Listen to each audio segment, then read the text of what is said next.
Pasensya na po kung ngayon po lang po kami nagbablog po. Yung mama ko kasi tamad mag-edit Hi, nakuy! So ngayon guys, alis po nga kami ngayon. Punta po kami sa Bulalakaw, sa floating cottage. Atat na! Punta tayo dito. Campsite. Ayan siya guys. Andito na pala kami.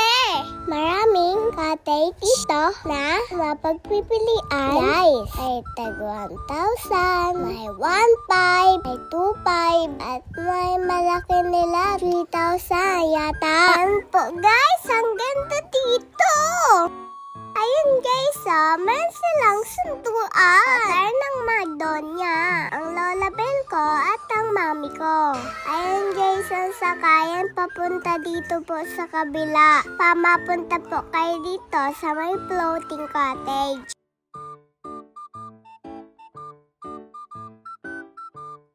Diba? Ang daming fish. Ang dami talaga ng kakaibang fish. Ayan ang mama ko.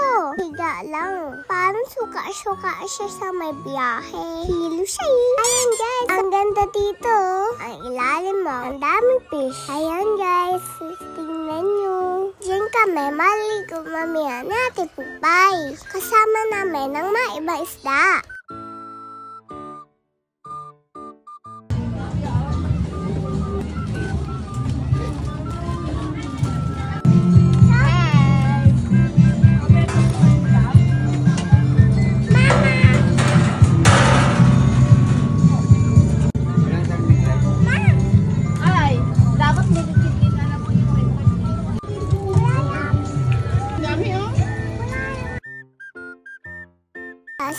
Safety muna kayo dyan. Ayan si Mami. Luto-luto muna ng barbecue. Tara din kayo dito guys. Ayan, nasa taas na kami ni Ate Pupay. Makabis muna kami na pangigo. Diba?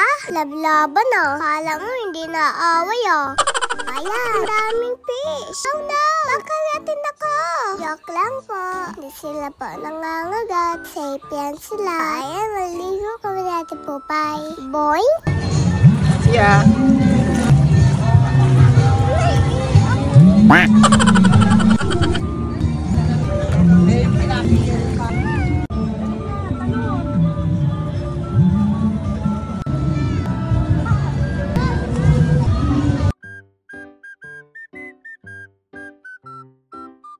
Yun guys, tingnan nyo na po ang view.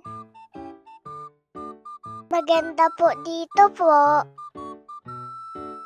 Ganda ng view, no? Diba? I-try na po dito. Bakit pa ang bata? Galing po mag-swimming, no? Wait, guys! Magparto na muna. Ang haba na nito. Okay, bye!